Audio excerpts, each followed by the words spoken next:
民间故事：男子贪淫，主人仓促捉奸，见墙头有人，快请法师过来。大家好，这里是疯牛爱世界。宋朝年间，有一位太尉视权胡为，声色犬马，妻妾成群，整日酒池肉林，不成体统。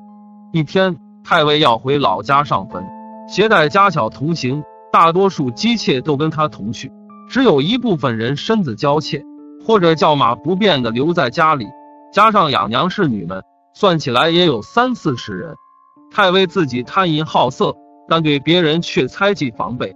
太尉临走之前，安排中门以外直至大门全部上锁，贴上亲笔封条，不让任何人出入。只有中门内前廊墙上留有一个洞口，装上转轮盘，用于向内传送食物，而且安排了一个得力的心腹杨度在外看守，日夜巡逻，连一个苍蝇都不让放进去。且说留下的这些女子中，有几位长得非常妖娆艳丽，都是太尉平时最爱宠幸的。其中一位叫金玉夫人，一位叫月仙夫人，与一些侍女关在内宅大院里。这些夫人们天天在里面打牌喝酒，赏花斗狗，白天的时间还好打发，可晚上便觉得非常无聊，如何熬得过？这个金玉夫人原先是一位金玉工人之妻，天资聪明，美艳妖娆，私下也不怎么检点，在京师小有名气。太尉听说后，把这个女子强过来，宠爱至极，立她为第7位夫人，呼名金玉。这个金玉生性贪淫，平时太尉在家的时候，他都想着偷个人。现在见太尉不在，大门紧闭，更是寂寞。太尉有一位门客叫钱成，是个读书不就的少年子弟，平时写的一手好字，模样俊秀，年纪才不过30岁。钱成自小时候便进了太尉府，曾经与太尉有过一些不可描述的事情，而且生性诙谐伶俐，深得太尉喜欢，所以便留在馆中做陪客。这一次，太尉因为跟随的人太多，便把钱成留在家里。钱成有一位好友叫李坤，从小便是同窗，有空的时候，两人经常凑到一起喝酒。太尉不在家里，钱成闲来无事，要么找李坤喝酒，要么睡在昌家，要么睡在书馆，反正十分清闲自在。且说金玉晚间耐不住寂寞，他有一个知心的丫鬟叫香秀，叫他来床上同睡，以打发无聊的夜晚。两人聊来聊去，少不了男子的话题。香秀说道：若要说起男子，现在外舍正好闲着一个。金玉夫人说：那人是谁？难道是那个钱成吗？香秀说：正是。金玉说：那是太尉最信任的管客，而且是个英俊风流的人物，没有一个不喜欢他的。香秀说：若是能把这人弄进来，可就好了。金玉叹了口气道：我何尝不想，只恨墙高院深，难道他能飞进来不成？香秀说：我也只是说说，确实不好把他弄进来。金玉说：你这么一说，倒是有些提醒了我，我有个办法，可以把他弄进来。香秀说：后花园墙下便是外舍书房，我们明天早起去知会他一声，夫人想办法把他弄进来。金玉笑道：还没到手，你就想着受用了。香秀说：夫人不要想着自己吃独食，我可以做帮手。两人商量了半天，一夜无话。第二天，他们早起去了后花园。金玉看到高树的秋千以及修树的梯子，笑道：你看，有这2样东西，还怕把它弄不进来？香秀不解，只见金玉说道：今天夜间，我与你悄悄把梯子扛到墙边，你在这棵大梧桐树旁，你走上梯子，便可以看见外舍书房，便可以招呼钱成了。香秀说：我上去不难，外面听见也不难，可是他怎么上来呢？金玉说：我用几片木板，用秋千索绑住2头，隔1尺绑1片板，收起来只是一捆，放下去就像软梯一般。与他在外面约好之后，他便可以借此登上墙头，然后顺着木梯走下来。香秀听后直夸夫人聪明，赶紧如法制作。片刻之后，一切准备就绪。金玉让香秀先去墙头看看，是否可以将此事先通报前程。香秀顺着梯子上了墙头，也是事有凑巧，前程正好喝酒刚回来，见香秀在墙头上叫自己，抬头一看，认的是香秀。香秀故意逗他，说道：先生昨晚上去哪里鬼混了？前程见他如此说话，便说道：小生独处寂寞，只好到外面走走。香秀说道：你看我们墙内哪个不是独处的？你为何不来里面走走？那样大家岂不是都不用独处了？前程说：我没长翅膀，飞不过去啊。香秀说：如果你想进来，我倒有个办法，不用你长翅膀。前程说：多谢姐姐，赶紧教我。香秀说：等我禀告夫人，晚上再告诉你。说完便下了墙头。前程听得心神荡漾，心想：不知道是哪位夫人竟与我有这样的缘分，可是如何进去呢？一心只盼着太阳早些下山。金玉夫人刚才正在高墙里面，他们两人的对话都一句一句听在心里，不等香秀回话，便笑嘻嘻的回房了。当天晚上，金玉与香秀来到园中，香秀上去接应，对着墙外大声咳嗽。前程正在外面探头探脑，忽然听见有人接应，高兴得不得了。香秀把做好的软梯扔出墙外，前程试了一下，非常结实，便攀着梯子一步步爬上去，跳过了墙头，一见香秀，说道：姐姐恩人，想死我了。香秀呸了一声，说道：真不要脸，赶紧去见夫人吧。前程问道：是哪一位夫人？香秀说：是第7位金玉夫人。前程说：可是京城很有名的那位吗？香秀说：不是他还有谁？前程说：我怎么敢去见他？香秀说：你怕什么？是他想着你，连放你进来的办法都是他想的。你别啰嗦了，赶紧去吧，以后别忘记是我引荐的就行。前程笑道：小生以身相谢，不敢相忘。前程进了房内，见到金玉，说道：今天蒙夫人垂青，不知是哪辈子修下的福气。金玉说：妾在深闺，经常在太尉的宴会上见到你，见先生风度翩翩，可慕已久。现在太尉不在家里，闺中空闲，特请先生过来坐坐。前程说：夫人抬举，小生万生有幸，只是万一被太尉知道，恐怕这罪过就大了。金玉说：太尉怎么会知道呢？况且又没人进来，他怎么会发觉？你就放心吧。于是金玉便将前程领进房内。前程早已魂飞天外，哪里还顾得别的事情。香秀准备好了酒菜，前程与夫人对饮，3杯酒下肚，便欲心如火，做出事来。事后前程说道：早就听闻夫人大名，今日能够同床共枕，真是三生有幸。金玉说：我早就仰慕你的风情，只愿太尉平时管得太紧，今天若不是设法让你进来，岂不是辜负了这良辰美景？若是以后能够天天相聚，即使极乐而死，我也心甘。前程一听，酥了半边，两人说说停停，不觉间天快亮了。香秀过来催促道：你们快活一夜也够了，趁天色未明，赶紧走吧。金玉依依不舍，前程照原路返回。此后前程夜夜过来与金玉相会，如此一来，金玉心中欢喜，未免与同伴在言谈中露出一些马脚，说话没头没脑，引起了月仙夫人等人的怀疑。到了晚上，月仙夫人有心打探，最后发现了他们的私情。因为是同病相怜，月仙也没有要戳破他们的意思，只是也想搅搅浑水。一天，众人高兴，说起打秋千的事情，但到处却找不到秋千索。原来是香秀粗心大意，以为没人知觉，前程出入自如，连绳索都懒得解下来。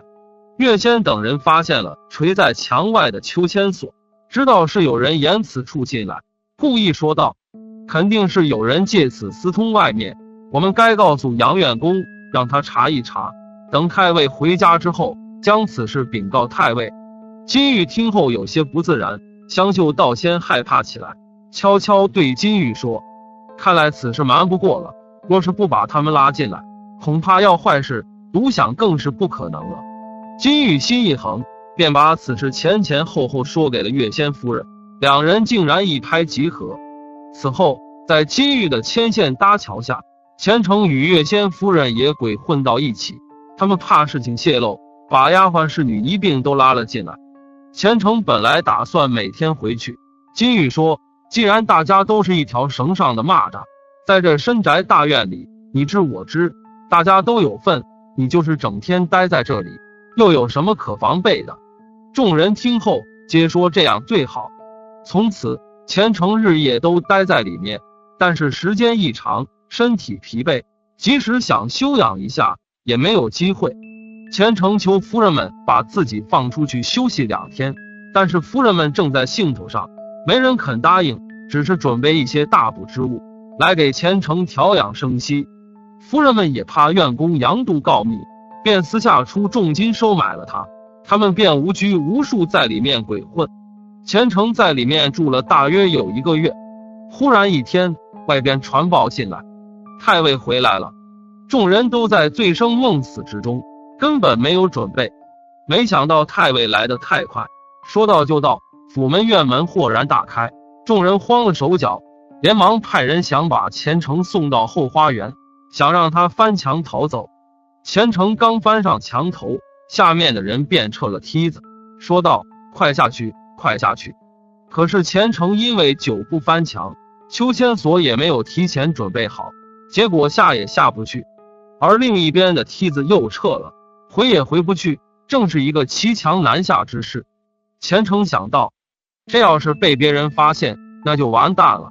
钱程想奋力跳出墙外，但无奈早被掏空了身子，手脚酸软，根本不敢往下跳，只好骑在墙上瑟瑟发抖。常言道，冤家路窄，太尉看来也是个明白人，回来先不问别的事情，先到院中各处墙边查看有无可疑踪迹，一直走到后花园来。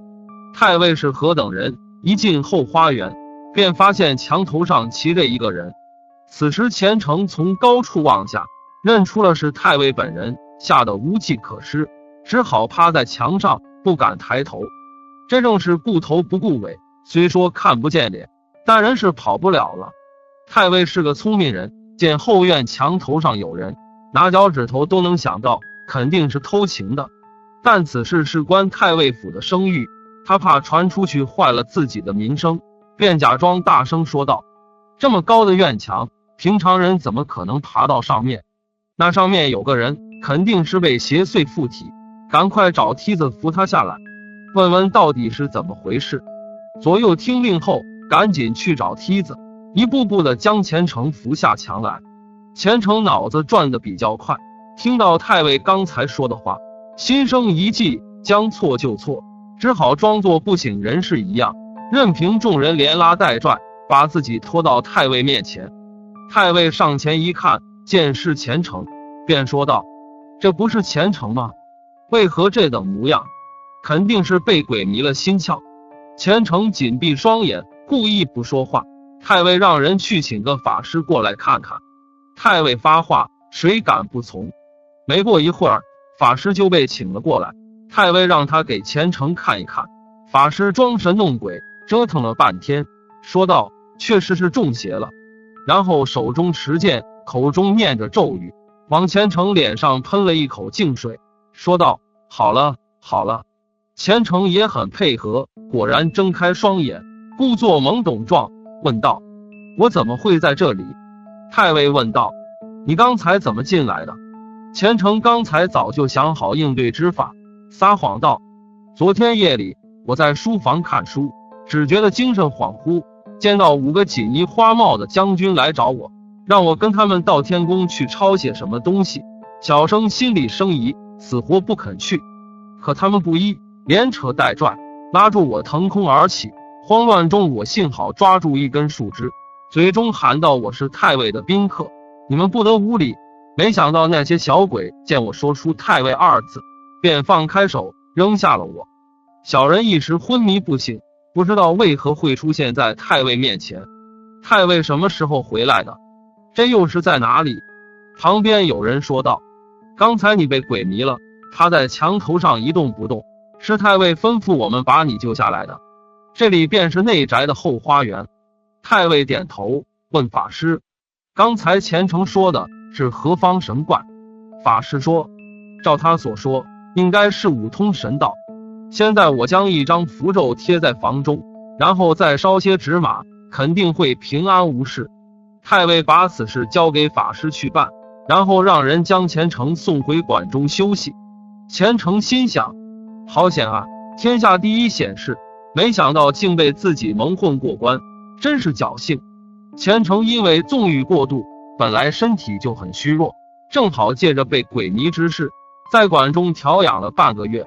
虔诚毕竟年轻，身体恢复得很快，调养好之后便去觐见太尉，谢道：当日若不是太尉请法师救我，此时说不定我已经成了地下之鬼。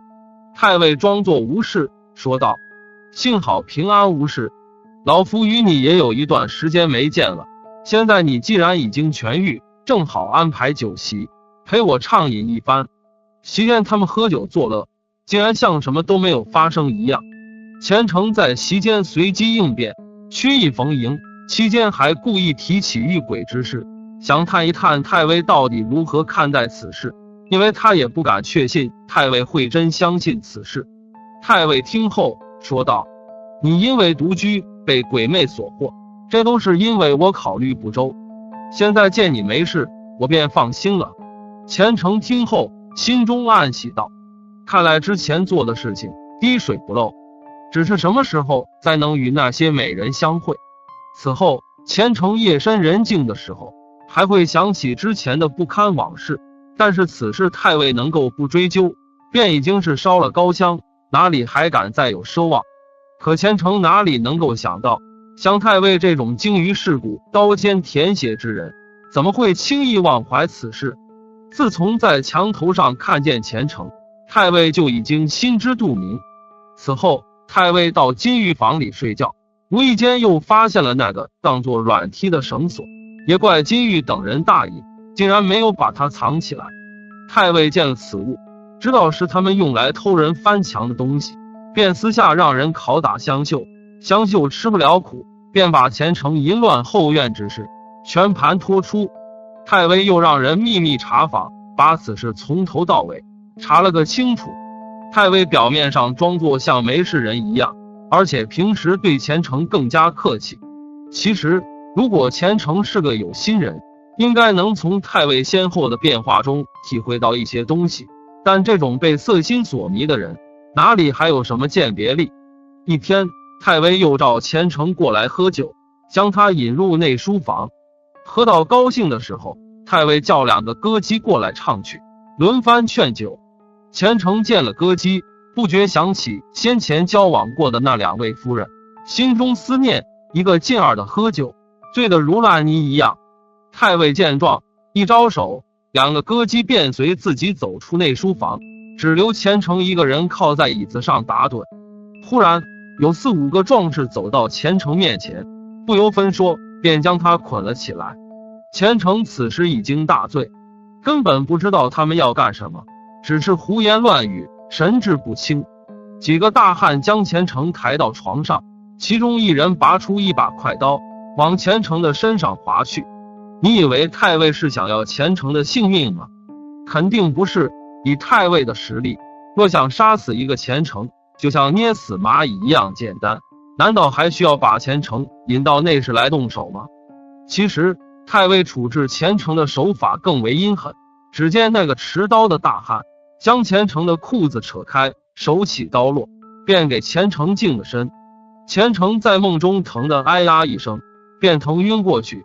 另一个大汉赶紧用止痛生肌的特效药物给虔诚涂抹上，然后给虔诚松了绑，关上房门便走了。这几个大汉不是别人，正是惯在宫里办事的燕公，专为太监们净身的。太尉之所以如此阴狠，就是因为虔诚淫乱自己的后院，给自己戴了一顶结实的绿帽子，但他因为平时喜欢虔诚之趣，也不想就此除掉他，因此便想到这个办法。因为古时阉割的时候见不得风，所以他才把虔诚引入内室。此后太尉安排人好生给虔诚调养，不想害了他的性命。虔诚酒醒之后疼得死去活来，幸亏医生调理有方，很快变好了起来。虔诚知道自己成了废人，这才意识到太尉一直对自己耿耿于怀，既然没有直接要了自己的性命，也算对自己留了一线人心。虔诚只能忍气吞声，而且还要感恩戴德。过了10多天，虔诚勉强挣扎起来，要了一些水洗脸，只见白净面皮上本就不多的几根胡须全部脱落在盆里，连忙取来镜子一照，发现自己已经是一个太监之相。虔诚再摸自己小腹下面，只见有一个大疤，自己作乱的工具也被没收了，心疼的泪如雨下。自从虔诚被阉割之后，太尉见了他总是面带笑容，而且对他越来越好，时常将他引入内室，与自己的妻妾同坐，宴饮淫乐。太尉为何如此？一是因为虔诚身无长物，对他没有顾忌；二是为了羞辱他的不自量力，将他当作取乐的玩物。刚开始的时候，金玉、月仙2位夫人因为与他有过一手，还时时想起旧情，十分怜念他。后来却发现虔诚是个中看不中用的东西，再也对他没有什么指望，便冷淡了很多。虔诚趁太尉不在的时候对他们说道：自从太尉回来之后，我以为再也见不到你们了，哪能知道竟然经常能够相会，可我现在却成了一个无用之人，真是可怜啊。此后虔诚10天便有9天待在太尉的内院，很少出门。加上虔诚恨自己一副太监嘴脸，声音尖锐，怕见到熟人，因此也不敢出去闲逛。平时与虔诚关系不错的李坤也有半年没有见到他。有时李坤到太尉府中打探他的消息，太尉特意吩咐人告诉他，都说虔诚已经死了。一天，太尉带着众姬妾出游，虔诚自然也跟在里面，自己偶然独自走在后面，正好被李坤撞见。李坤看见他，觉得模样虽然像虔诚，但是脸面声音都已经改变，加之听说他已经死了，心中犹豫，也不好上前相认，便错过去了。虔诚确认了李坤，连忙叫道：坤兄，坤兄，你怎么不认识我了？李坤这才知道他就是虔诚，赶忙过来打招呼。虔诚见了好友，拉着他的手，竟然涕泪横流。李坤问道：这么长时间没有你的消息，发生什么事了？虔诚说：小弟不才遇难，一言难尽啊。于是便将自己贪淫做下的丑事，以及太尉对自己的惩罚全部告诉了李坤，说道：一时贪淫，却惹下天大祸端，报应啊。李坤说：你是受用太过，以致受此磨难，此事已经过去，不必再后悔了。今后有时间还要多出来走走，与我们消遣度日吧。虔诚说：我哪里还有脸面再见朋友，只不过贪恋余生，苟延残喘罢了。随后两人都感叹了一番，便分别了。后来李坤听说虔诚在太尉府中终日闷闷不乐，最后死于太尉府中，这就是贪淫的报应。以后李坤凡是遇到少年好色之人，都会以虔诚为戒来警示他们。所以说出来混，迟早是要还的，切不可贪一时之乐，而带来悔恨终生。感谢您的观看，我们下次再会。